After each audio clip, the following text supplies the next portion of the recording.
Professionalità, competenza, affidabilità e attenzione al cliente sono le caratteristiche che contraddistinguono l'attività di Vega Formazione, ente accreditato dalla Regione del Veneto che da 30 anni eroga corsi di formazione sulla sicurezza per i lavoratori. Negli anni siamo sempre cresciuti. Crescere è importante per noi perché significa che incidiamo di più sul fenomeno infortunistico, in quanto creiamo comunque cultura della sicurezza che serve indubbiamente per risolvere questo dilemma, questo grave fenomeno italiano che è quello delle morti sul lavoro. È un fenomeno che non si arresta, sono circa 10 anni che i numeri sono sempre i medesimi, circa più di 1000 morti ogni anno. Solo nel primo trimestre di quest'anno siamo già a quota 200. Numeri impressionanti che testimoniano l'importanza della prevenzione e l'esigenza di una formazione seria sul campo, mission che contraddistingue Vega Formazione. Un riferimento per tutti perché in questi anni ha saputo presentarsi nel mondo soprattutto della sicurezza in tutti i settori, della formazione ma soprattutto anche con incarichi di opere, con capacità e sicuramente con estrema sensibilità. 30 anni di attività sono un traguardo importante che Vega celebra ampliando l'opportunità di formazione offerte ai clienti. Nella serata di festa è stata infatti inaugurata nella sede di Mestre quella che in Italia è la prima sala prove antincendio al coperto.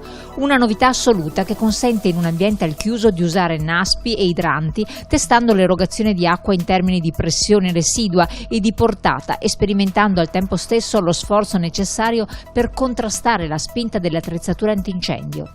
Questa sala è quindi un prezioso tassello al mosaico della sicurezza e della prevenzione degli infortuni che integra il Safety Training Center Vega, il centro di addestramento pratico per la sicurezza, un'area di 900 metri quadri dotata di apposite macchine, attrezzature, dispositivi di protezione individuale e strumenti per l'esecuzione di simulazioni realistiche. Noi puntiamo moltissimo sull'addestramento e sul rendere simulabile all'interno di un ambiente sicuro una situazione di lavoro pericolosa.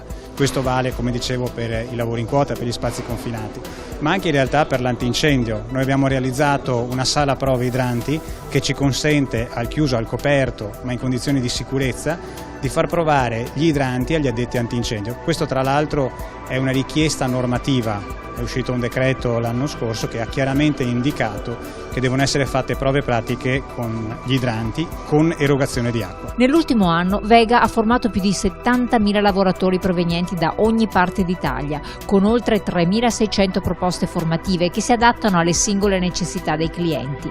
I corsi proposti possono svolgersi in presenza nelle aule predisposte o in modalità e-learning, utilizzando un catalogo corsi specialistico, ma anche creando lezioni su misura, atte a soddisfare ogni esigenza delle aziende. Abbiamo scelto Vega per l'affidabilità e la qualità della formazione, la serietà dei loro consulenti e il fatto che abbiamo una tempestività nei servizi e una in qualche modo comprensione dei bisogni del cliente, che siamo noi in questo caso, che è massima.